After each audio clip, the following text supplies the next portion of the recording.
A good morning, but it's certainly a good morning for me in Johannesburg because there's a bit more blue skies after 3 or 4 days of completely overcast weather with lots of rain. It's not the case in the KZN region because those rains have persisted to the point where there's flooding. I understand that the Umgeni River has burst its banks, massive devastation in that region. And again, it's a case of it's so sad, so tragic, so many people's lives in one instant has been displaced, sometimes physically, sometimes loss of life, in terms of property. And again, as always, there's also relief. So, the point that I've made earlier on at previous times is like in good and in adversity, champions always show up. And you'll see this, that as there's adversity and there's incredible trauma, there will be people who will emerge, who will show up for the people of KZN in their moment of grief and trauma. And they are the champions that we so often need. My name is Ashraf Garda. Assalamu alaikum. Welcome to the show. It's the 10th day of the month of Ramadan, the 10th fast of Ramadan. Amazing. So it's 1/3 done today, right? And so much to talk about. We will reflect later on what's on the KZN floods. We will talk about the new Pakistani elected Prime Minister of Pakistan. How long will he stay is a valid question, I can tell you now. And there are bigger issues in terms of the feature that we do on the mosques of South Africa, the most historic mosques. We will chat to one of the oldest residents of Soweto's mosque, the Dlamini Mosque, and talk about the history of that particular mosque. That comes up later on. In terms of the how to stop your nicotine addiction during Ramadan. Is there a way to go about that? And there's so much more. As always, your engagement is most welcome. You can WhatsApp, text, or voice note anytime. 061 766 0355. 061 766 0355. By the way, we will we'll certainly cross to KZN just now.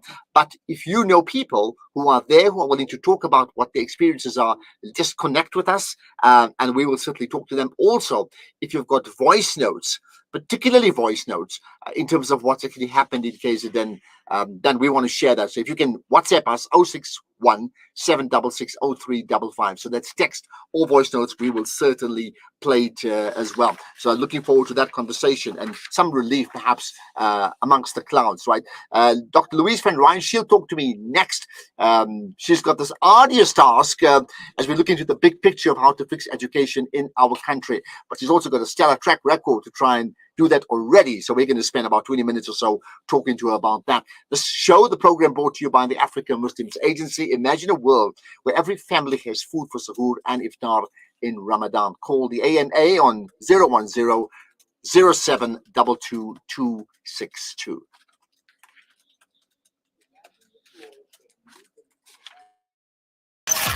This Ramadan, join Africa Muslims Agency to provide meals to the fasting for 100 Rand a day, a food hamper for 1,500 Rand, or feed a village for 15,000 Rand per day. If we can imagine a better world, we can create it. Donate today. Call AMA on 011-834-8685 or donate online. Africa Muslims Agency, commemorating 35 years of empowering, educating, inspiring. World-class financial services only at Sapphire Global, your financial partner. If you are looking for Islamic Sharia and ethical financial products, look no further. Sapphire Global offers a wide range of financial service offerings from short-term to life and investments. A full-service center with all financial requirements under one brand. Our highly skilled and experienced consultants are ready to help protect your financial future. Contact us on 041 001 0184 or visit our website on www.sapphireglobalfs.com. Sapphire Global is an authorized financial services provider.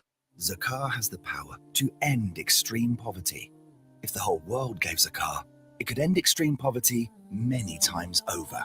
Islamic Relief has been distributing zakah for over 38 years. Our zakah policy complies with strict Sharia guidelines. It's endorsed by qualified scholars, and it only goes to eligible rights holders. So, harness the power of your zakah with Islamic Relief.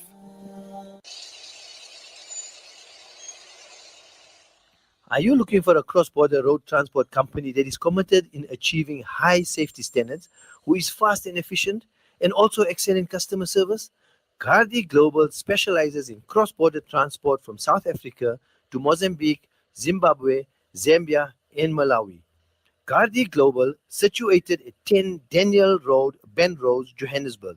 For inquiries, contact our trained staff on 011 614 3108 or email info@gardiglobal.co.za.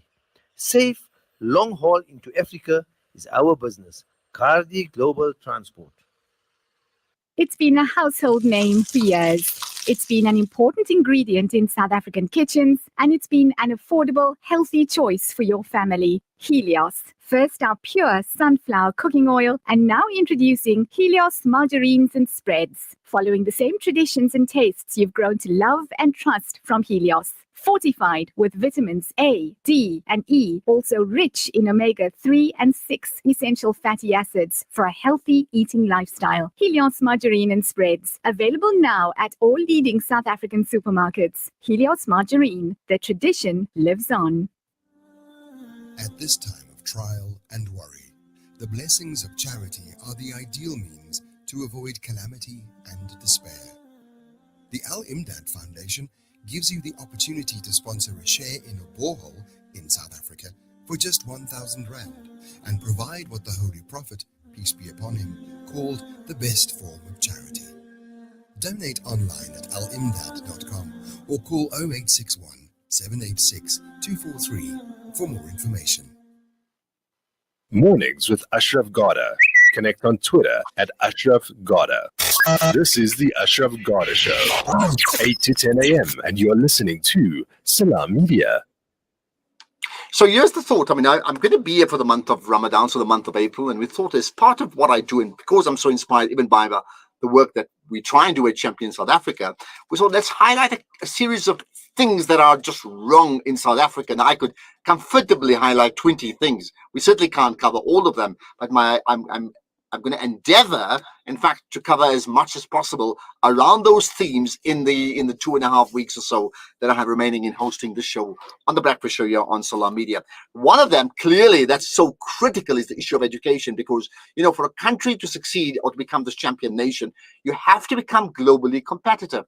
And your biggest asset, your human capital, is your biggest asset at the end of the day, right? And there's a huge thought that somehow our education system is just not working. There are many reasons for that, but I thought let's focus on how do we fix education in our country. And I think none better than someone who's done remarkably well in getting, you know, communities or business leaders to partner with schools to have success at a level that she's worked on already via Partners of Possibility. And I'm talking about Dr. Louise van Rijn. So she's got this big responsibility. Louise, appreciate your time and thank you for joining me. Thank you very much, Ashraf. It's always wonderful to be in conversation with you. Absolutely. Well, thank you for that. But conversation is one thing. It's like action beyond the conversation, right? Just a quick overview to start with. I mean, you do lots of things. I know there's you're curating the Africa Leadership Week coming up in Stellenbosch in September. That we'll hopefully talk about at the back end of this conversation. But in terms of your work at Partners of Possibility, I mean, just tell me about that in about a minute and a half or so we can understand where you come from. So, Ashraf, as you said, our education system is not producing the outcomes that we want, despite lots of money, many amazing people in the system. And so we had to find a creative solution that will give us the best chance of having impact across our South African education system. And about 12 years ago, we started to work on supporting school principals. We looked at schools that work, and in schools that work and produce good outcomes, those school principals have been equipped for their task. Most of the principals in South Africa, for many reasons, have not had that privilege. And then the second thing that was different between the schools that work and schools that are not producing the good outcomes is that in schools that produce good outcomes, we have very strong communal involvement, support from the local community. And in schools that struggle, we don't have that. So our solution was to say, well, what if we supported principals, develop their capacity to mobilize active citizenship around their schools and to strengthen leadership? maybe we can address this. And we've seen impact already in more than 1,600 schools around the country, where business leaders and school principals have been working together in a facilitated, supported program to mobilize active citizenship and strengthen leadership capacity around the schools. And the type of impact, I mean, so 1,000+ schools, I mean, that's formidable. The type of impact that you've had, can you share very quickly? Well, the impact ranges from, our work is essentially we're doing organizational development, leadership development work in these schools. That's a kind of a service that's easily available to businesses, but it's not so easy available to our business, our public sector community. And so what we've seen in those schools is firstly, in every school we've worked, we've seen a shift in the leadership capacity of the school principal. And we know that that's one of the key enablers for change in schools. The second thing we've seen school management teams working better together, and then they can address the issues that they face because they have a better working relationship. We've seen teachers becoming more engaged and excited about being at the school. We've seen parents get more engaged. And when all these adults, so Harvard School of Education said the best thing we can do for the children in the school is to make sure that the adults work together and are equipped for their task. So our work has been with the adults, and we've seen the children benefit in all sorts of ways. We've seen improvement in education outcomes. We've seen children feel more safe, more supported, more ready to take on the world, more ready to make the most of their opportunities, just, the whole spectrum of impact. Okay. Now, I mean, interesting, you used the word partnership earlier on, and I mean, of course, possibilities suggest that anyway, right? So why would a school principal or a headmaster or headmistress need, a business person to partner with them? Ordinarily, you'd think if they were the school head, they would be equipped to lead that school without the outside help. And why would they need that? So firstly, Ashraf, I think we need to realize that in this VUCA world, volatile, uncertain, complex, and ambiguous world that we live in today, all leaders need support. That support is just more readily available to people in the corporate sector where there's money. And the reality is that to be a school principal of an under-resourced school is one of the most complex, challenging leadership roles there is on the planet, in South Africa specifically. And so we are not supporting these principals from a place of thinking that they're not good enough to do it on their own. We're supporting them from a place of, this is a really important role and we want them to succeed. And we're also recognizing that most principals have not really received much additional support and development to do this very complex task. So we pull on the best of the best people who can provide compassionate, loving support. And we do it in a way that acknowledges that when we partner across boundaries, we all benefit. So business leaders are learning from principals, and principals are learning from business leaders. And then you have this beautiful synergy from two compassionate people working together in a spirit of generosity and abundance and respect. And then they do things that they didn't think was possible. They mobilize the local community, they get additional support to the school, they create opportunities for children, they attend to the infrastructure challenges that they have at the school. Whatever the school, every school is different, so there's no one size fits all. Yeah, absolutely. Now, very quickly before we move on to the current scenario of our education system in the country, your work with Partners Possibility in partnering business leaders with schools has also been acknowledged globally. Just very quickly, what is an acknowledgement and why? So we're very privileged. We've had many acknowledgements. We've won we were one of the 6 projects acknowledged by the WISE Award or by WISE, the World Innovation Summit for Education as an innovation in education and in leadership. Last year, Thinkers 50 acknowledged us. We've got many others. But the reason why these international organizations acknowledge us is firstly because we're doing something that many people have said is impossible to do.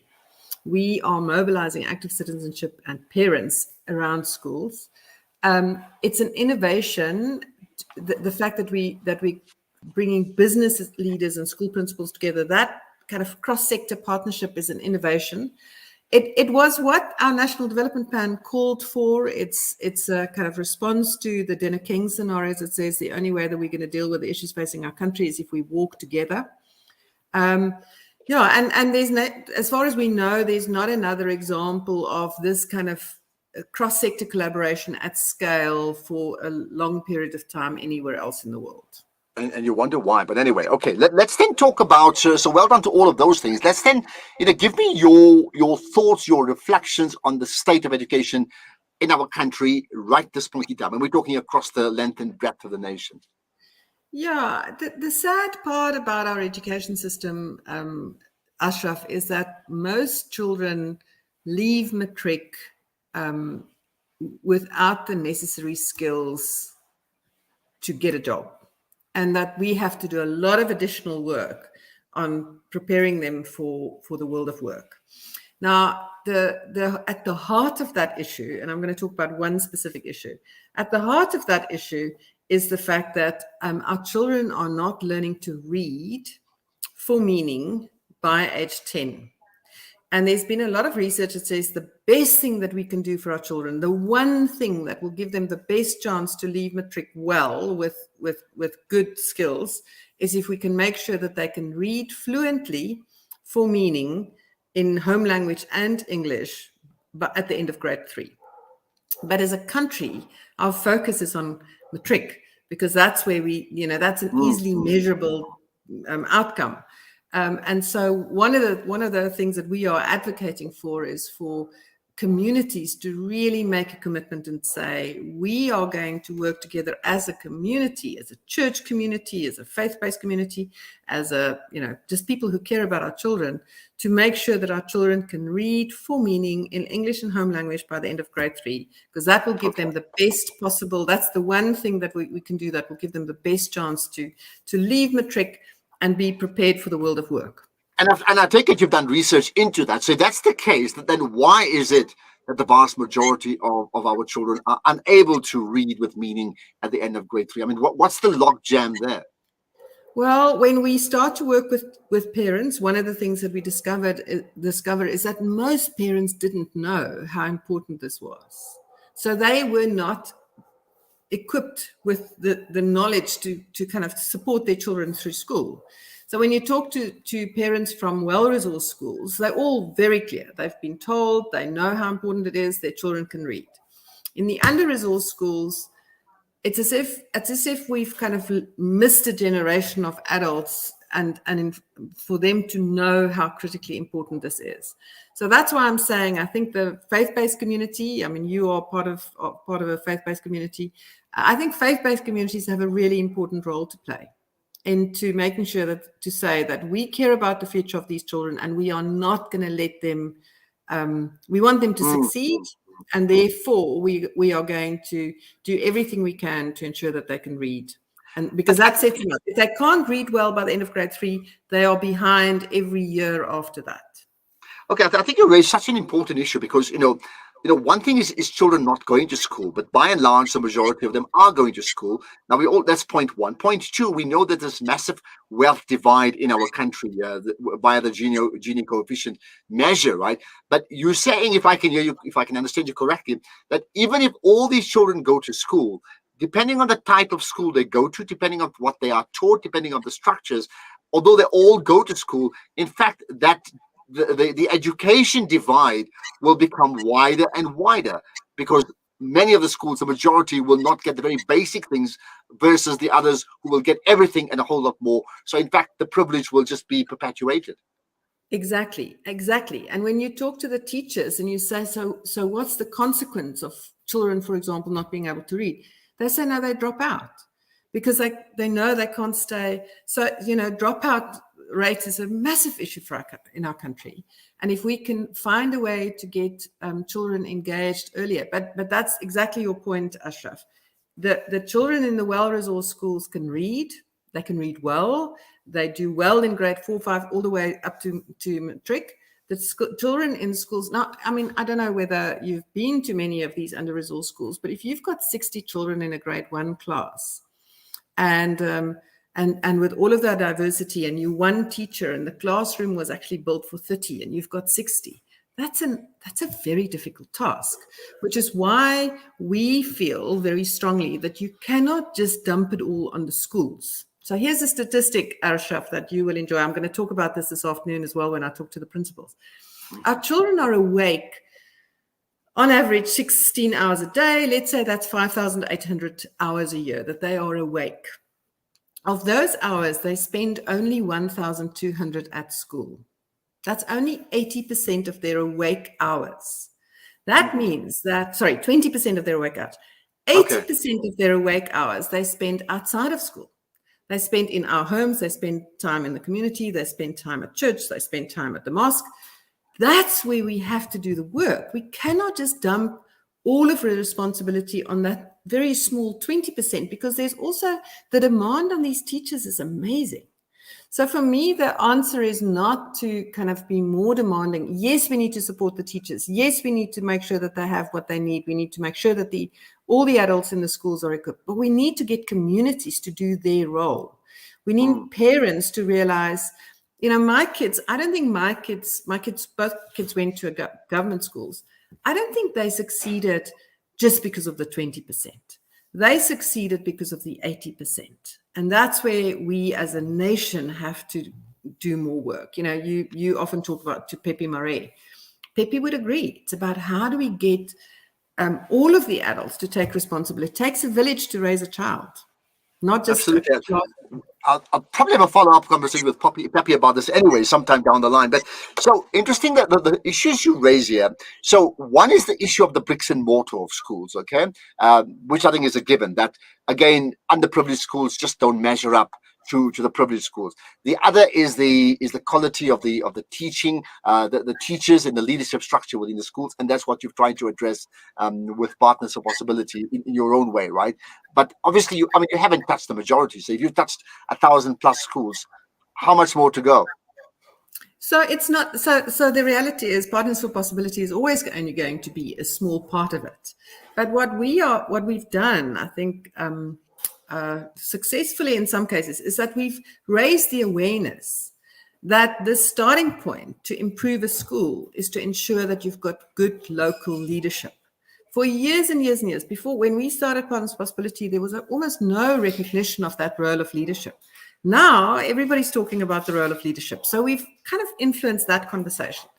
We need to make sure that these local leaders have the wherewithal to lead their organizations to a better future, because it's never going to happen from the district office or from head office. It's going to happen because of a local leader who mobilize a local group of teachers and adults and parents to support that school. So that's really what we now realize. We realize as a result of the work we've done over the last 12 years, we have a voice. We have to advocate. We have to play our role with regard to advocacy and make sure that we are not all sitting back and waiting for, some Superman to come and fix our education system, when every single one of us can play a role in a local school. Now imagine if all 55 million of us decided, or whatever number of adults there are, 30 million adults, decided that we are going to work together to ensure that our children have the best chance.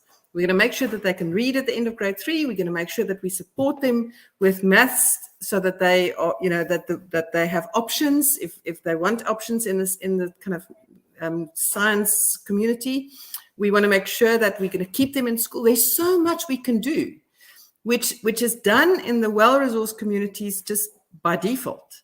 And now we just need to make sure that we do it across all communities. Which gets me thinking about the other thing is, so assuming all things then are equal, how much do you know about the curriculum? That means the type of information that our children in those schools receive and the way it's taught to them.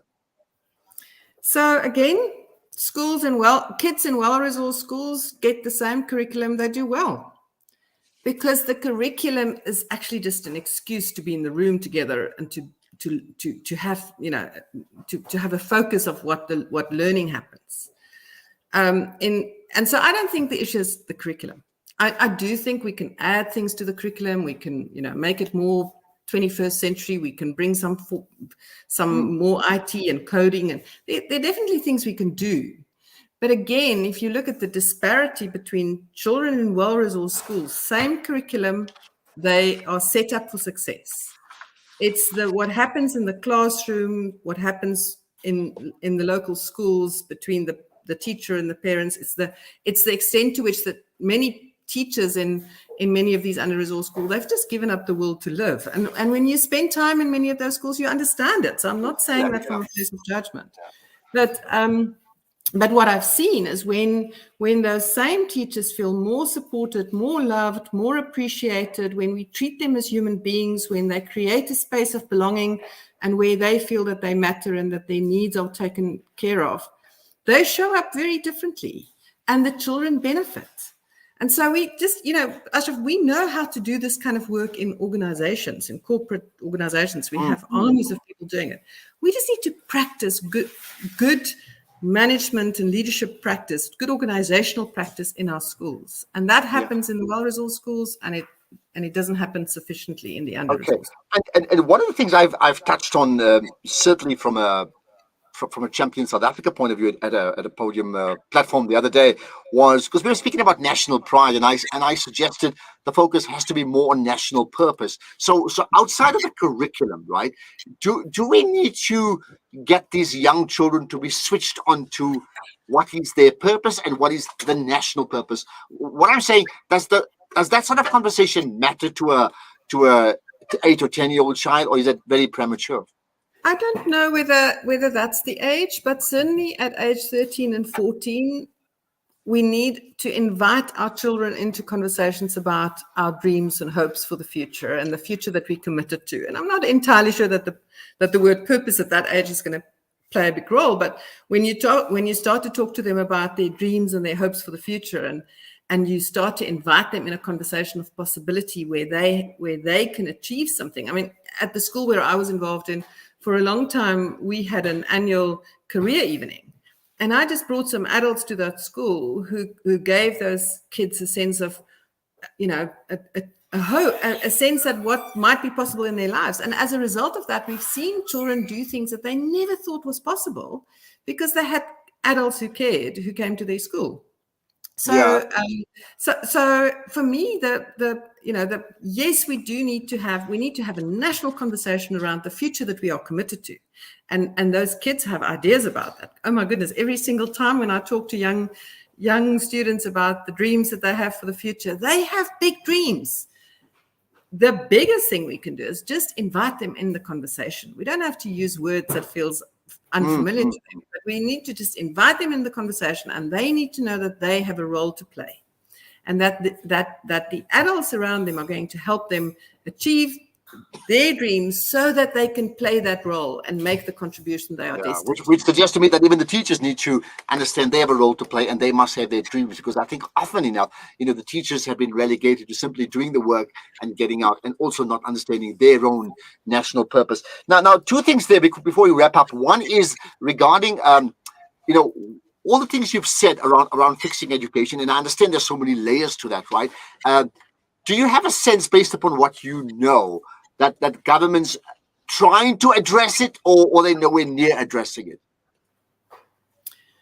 So I think that's to say government, there are many individual people in the Department of Education who are absolutely committed, who get up every single day and who are committed to make a contribution. I'm not sure that they always have the necessary knowledge, skills, experience, capacity, etc., which is one of the things that I think we can. But again, who has? So that's an ongoing job for us to do, is to ensure that they have the necessary knowledge, skills, experience. And I do believe very strongly that if we have enough of those officials who are fired up about a better future, then that will influence what happens in government. So it does start with individuals, Ashraf, and that's why I'm so committed to the idea of a community of leaders, because this is about leadership. All of our education challenges in our country will eventually be be addressed, because leaders, and when I say leaders, I mean leaders at every level, people who simply decide, I'm no longer going to be a victim. I'm going to get up tomorrow. I'm going to do something. I'm going to help. I'm going to attend. I'm going to, address an issue that needs addressing. And I'm not going to continue to sit back and wait for someone else. Well, I'll tell you what, and hopefully at some stage, government and the entire country will get the message. Now, just with that in mind, you have an event today, right? And talking about leadership in the community. Tell me about that very quickly.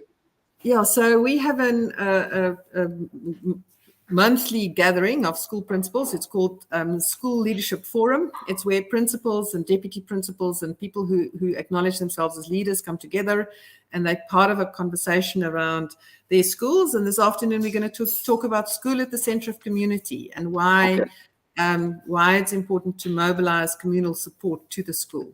I may just log in if I got the time. In the meantime, feel free to tag myself, tag Champion South Africa, and tag Salam Media as well. I'm certainly going to get them to share it, and I hope that somebody will log in and watch that. Now, the last thing, you've used leader all the time. I made the point at the intro that you are curating the African Leadership Week in Stellenbosch in September. So what's going to come out of that very quickly?